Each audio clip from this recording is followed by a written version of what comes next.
Ақпандағы адасқан қыз атты поэма. Болған оқиға желісімен.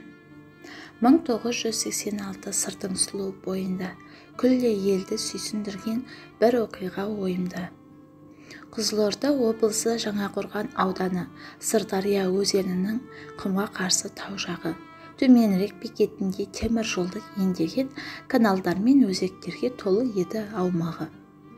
Қоңыраулы қалың шеңгел қара барқын жыңғылдан, қалың қамыс аттыладан көрінбейтін бұл бір маң. Сояу-сояу үйір жылқы сиыр салған сүрлеулер, қысы-жазы шүйгінді жер малға толы мыңғырған. Аты қоныс мекенінде жалғап ізгі мұратын, төменірек ауылында Бозбаевтар тұратын. Тұрлыбектің соңына еріп 3 жасар қыз Мейрамгүл жетім өскен құлынына сүт беруге шығатын.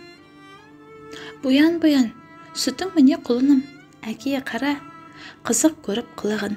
Бұян деген тіліңнен деп сыртынан қарап тұрды қызының. Түрекеңе көрші келді, кетті алданып тірлікке, бейбітшілдік, ел тірегі бүкіл ауыл бірлікте. Өкіметтің ісіменен әйелдерде бір мүдде хабар алмай қызыменен жүрді солай күндікте. 26 ақпан еді, түс ауған шақ 4-терде Мейрамгүл қыз ойнап жүріп елден шығып кеткенде. Ойнаймыз деп бірге шыққан көрші үйдің баласы қызды тастап кетіп қалған, қайт деген соң анасы. Ауыл сырты қорық байлап, ең далада адасқан 3 жасар қыз оқиғасы аңызға тең шамасы. Апақ-сапақ кешкі күйбең тіршілік, раушанды селт еткізді бір күдік. Әй Түреке, Бұян мынау қыз қайда? Тұрлыбекте қайда деді жанды лезде түршігіп. Қора кезді үйді тінтіп қобалжыған күйінде, у-шу болып дүрліктірді көршілердің үйінде. Екеуіне қайт дегенмін асханада 4-терде, деді көрші, балам үйде көргенім жоқ кейінде. Демек қызың біздің ұлмен үйге еріп келмеген, жан қалмады асхананың маңын түгел кеспеген. Жұмысшылар аз ішетін үлкен жалғыз асхана Мейрамгүлді содан бері бірде-бір жан көрмеген. Ауыл түгел аурухана, милиция есітті, түні бойы жарық сөнбей ашық қойып есікті. Көрші ауыл аудандарға ертесімен кеткендер хабар ошар жеткізе алмай түс ауғанша кешікті.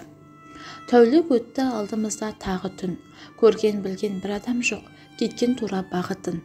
Әкесі мен анасының шыбын жаны шырылдап, 2 тәулік баса алмады жүрегінің қағысын. Ана деген, көке деген дыбыс келіп құлаққа, елес қаптап жүгіреді әрі-бері ұзаққа. 2-ші түн ағаштарға мата орап от жаққан, көше-көше сай-салалар толып жүрді шыраққа. Ауыл түгел атқа қонды кәрісі де, жасы да, жыладана күдер үзіп, тоқпақ соғып басына. Өзін еркін кінәлады, кінәттақты көршіге әз-аналар басу айтты, үміт үзбе жасыма. Сырдың бойы дүрліккенде һәм дария даламыз, сансыз оймен шатасқанда санамыз. 3 жастағы Мейрамгүлдің хәлі қандай, қайда жүр? Көз жүгіртіп қараңыз. Қызық қуып шықтым әлде, бұта кезген қоянды. Күн шуағы маужыратып кеш құрымда оянды. Адасқанын түсінді ме Мейрамгүл бір төбеге шығып биік боялды.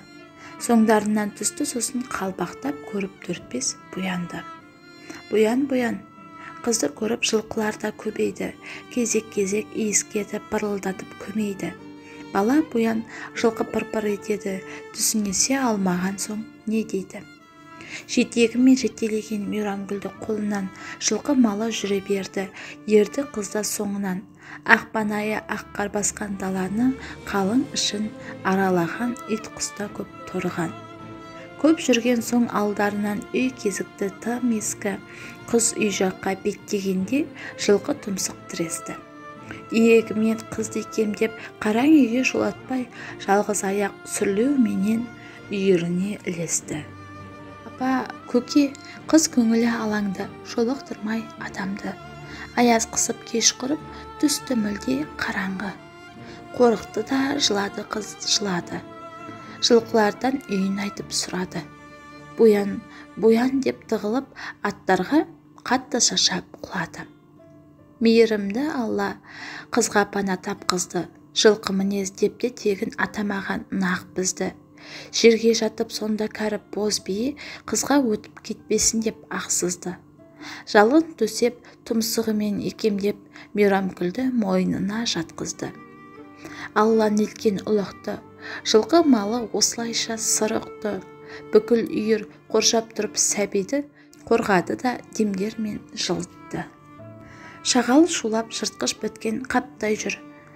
Пырпыр еткен топ жылқыға батпай жүр. Тырпып тістеп сес көрсетіп үйірін қоршай шауып қорғаштап жүр қасқа айғыр. Қалың түнек қасқа айғыр қасқырдан да сақтады. Боз биенің бауырында атты аланың ақ таңы. Канал бойы көкжал бөрі көкке қарап ұлыды. Сақ сауысқан сүйіншілеп қара құста қаптады. Бірден бірге хабар жетіп шуы шығып ғаламның. Бір сәбиі боз далаға түнеп шықты адамның. Жылқы біткен бауыр тартып қамқорына алды да айға ұлып аң мен құсы үрпейісті даламның. Аспан ашық, күн нұрына сәби бойы жылынды. Боз бие де бауырына салмас бұлай құлынды. Қыз шақырып ата-анасын жылай-жылай шаршады. Ақырында жылқылардан жақын жоғын ұғынды. Тағы бір түн түнеп шықты, тағы да бір таң атты. Әке үшін, ана үшін күндер өтті азапты.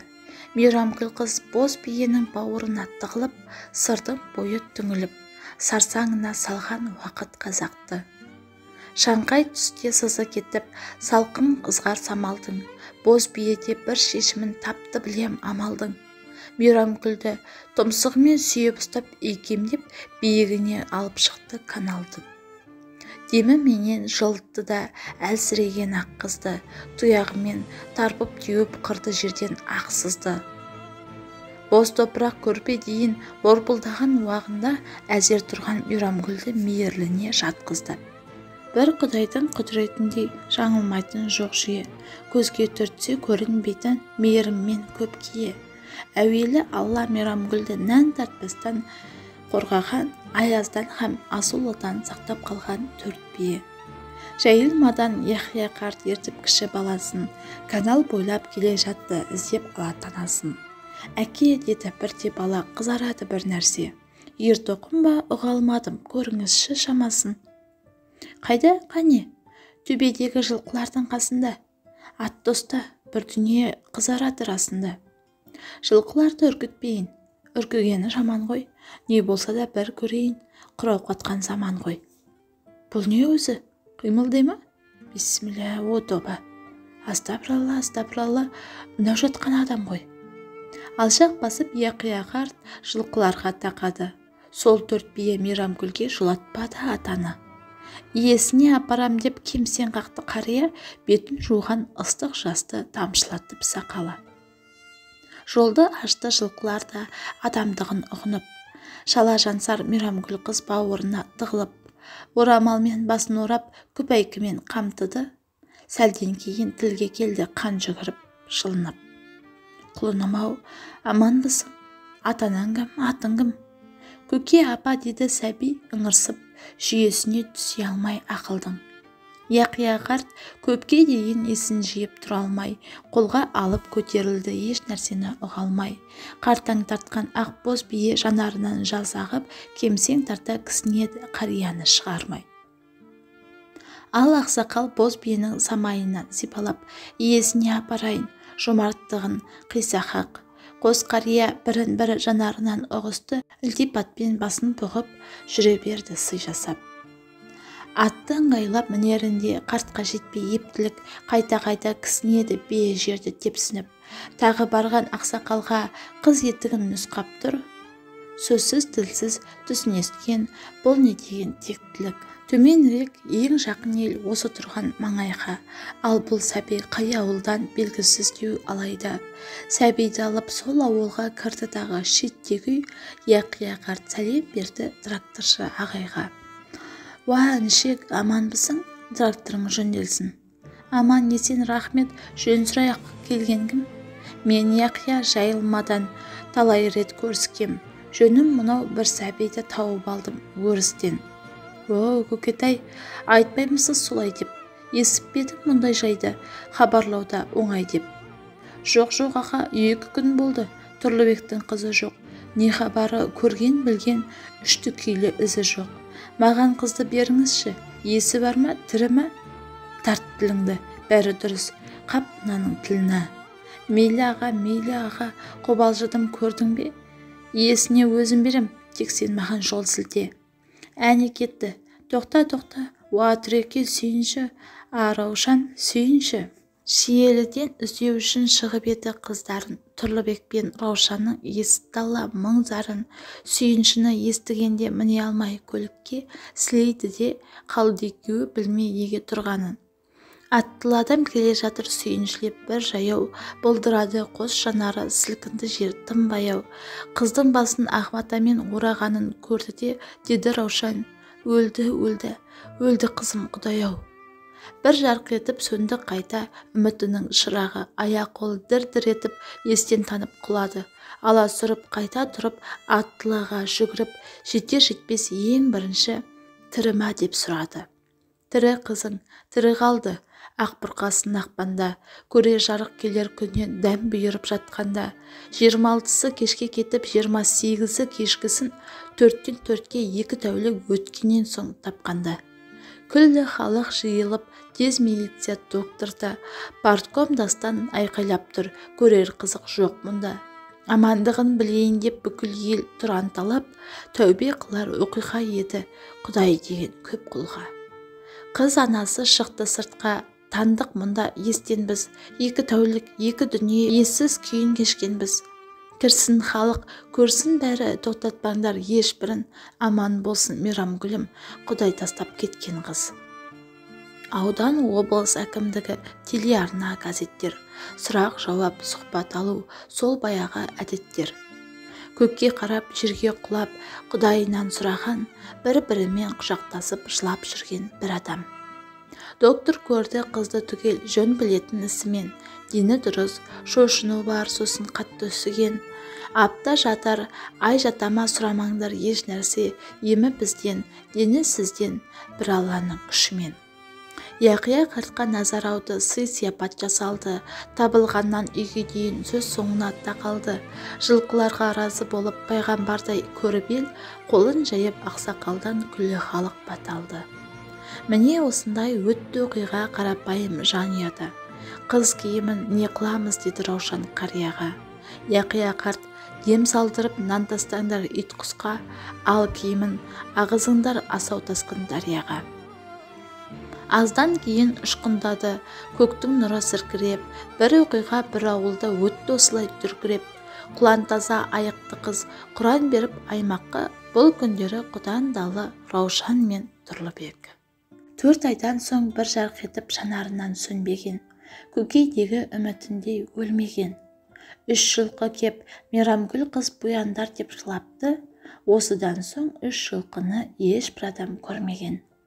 Жылқы мінез деуші еді қазақ тартса тегіне, қызыр қонып кетті мекен төменірек еліне.